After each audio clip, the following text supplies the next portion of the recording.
Hey folks, one of the hottest news these days is the unveiling of new Meta augmented reality Ray-Ban style sunglasses. And I really want to emphasize this, you heard me right. Augmented reality and sunglasses in one package. So let's unwrap this. What's so cool about them? What's weird about them? And what's the underlying goal that Meta is trying to achieve here? And let's dig deeper than the headlines. So first of all, what's so cool about them? Well, the thing that immediately comes to mind is the form factor. Unlike the bulky, multiple kilogram headsets that AR or VR is typically associated with, now you have a really lightweight 200-300 gram sunglasses, which means that they could be worn for longer periods of time during your work. And not only that, they could cover a longer spectrum of use cases. Secondly, the so-called neural interfaces. What is a neural interface? The interface adapts to your patterns of use.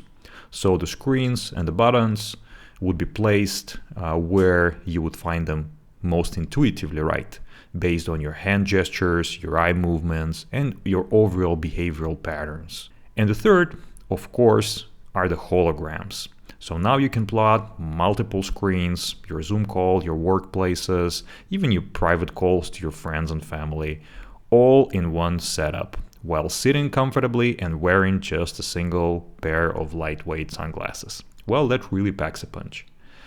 But not so fast. Of course, there are caveats.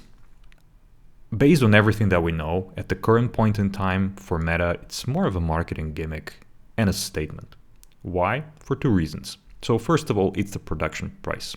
If you were to look anywhere on their official marketing materials in the keynotes that they've given, they said literally nothing about the price for obvious reason. According to the leak that was made available quite recently, the average production cost of a single pair is $10,000, which makes it a very niche product. But not only that, most likely with all of the sophisticated hardware in such a size, the scaling of this is also questionable at the current point in time. And secondly, they haven't said anything about the production timeline. It might become available next year, or it might become available in 5 years, or never. What all this means is that there is still a lot of ambiguity. But on another side, it also shows the intent. And this is where I really want to unpack what Meta is trying to achieve with those sunglasses. So if you look at the core revenue and usage generating services that Meta has in their portfolio, there will be Facebook and Instagram. Facebook has 2.1 billion daily active users. Just think about this. This is like 1/4 of the global population, and they're still seeing double-digit year-over-year growth. Sounds pretty bright, isn't it? It is, until you look deeper and you break this down into actual cohorts. So if you look at the social demographic factors and the geographical factors, you would clearly see that the most active population is aging, while younger generations are transitioning to more visual-friendly platforms like TikTok. And also, if you look at the geographics, then you would see that the service has reached a saturation point in many of the developed markets, and most of the growth comes from the developing countries. And in some instances, like in the case with European Union, there is an actual decline in daily active users. They've lost about 1 million of users over the past few years. If you look at Instagram, which is like a visual counterpart of Facebook, then the trends would be like very similar. There are very similar shifts happening. The most active user base is getting older, and the younger generation is transitioning to alternative platforms, which they find to be more user-friendly, more pattern-friendly. And secondly, because of the frustration around like the growing advertising presence, the algos, there have been some longer-term churn trends. And on top of this, there is ever-growing awareness of the risks of dopamine-inducing social networks. So people are trying to be more cautious and reduce their use and prevent their kids from using those platforms. And all of this, of course, negatively affects both the engagement and the revenues that those platforms are getting. If you boil this down in the short term and look at the total numbers, there is no risk. However, if you plot a forecast over like midterm, like 3-5 years, or even the longer term, like 10 years, there is a massive challenge. And the way to counteract this challenge is by following the classic strategy that many corporates are sticking to, which is diversification. There are many good examples of how companies have successfully pulled that off. Microsoft, for instance, or Amazon, or there are dozens of other players as well. In the case of Meta, they have two massive challenges that they need to tackle. So the first one, how do they become a platform of platforms? And what do I mean by that? The current core services like Facebook and Instagram are actually services on top of the existing platforms like Apple or Google Play, which means that there are some tax implications on the revenue. And additionally, there are some constraints onto what could be deployed and in which way, which prohibits, of course, the full actualization of a service. And in order to get there, you need to either own the hardware or build your own technological foundation. And we'll get to that.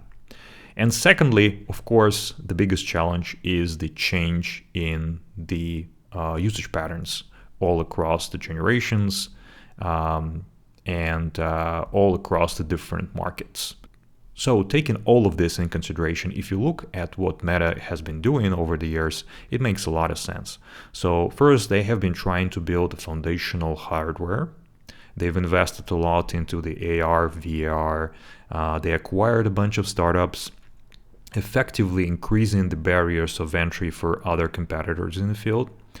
And secondly, not so long ago, they also broke into the LLMs. And this is a statement of building a technological foundational layer. So what needs to happen for those platforms to become widespread? And I would say the constraints are different. So in terms of the AR, VR, and those types of hardware in general, there are two biggest adoption blockers. So the first one is, of course, the form factor. And Meta is very well aware of this, clearly, with this new Orion project and the Ray-Ban sunglasses. And the second one would be the price. So this is something that they're also addressing with the new Meta Quest, the headset that is going to cost like around $300 each. And I have a hunch that they're manufacturing them at a loss in order to compensate in the future with the services and the revenue share that they could be getting from different apps and services on top of this platform, which is a similar strategy as Amazon Kindle has pursued. For LLMs and technological foundational layers to become platforms, two things need to happen. So first of all, they need to get enough computational power or parameters in order to be really effective at dealing with different use cases, be it like customer support or like any other more complex applications. And secondly, the friction needs to be reduced, because at the current point in time, deploying and fine-tuning those models, it's a sophisticated process which limits the use of them to a specific niche. Of course, there are startups, and some of them are really well funded by VCs that are trying to do exactly that. They're trying to convert those technologies into the actual product use cases. So taking all of this, the sunglasses are just the tip of an iceberg that Meta is pursuing. Underneath it, there is a bigger strategic play. And they show an awareness of the existing barriers that they have. However, there is still a lot of ambiguity attached to it. So let's see how this play will unfold. Thank you for tuning in, guys. Have a great day.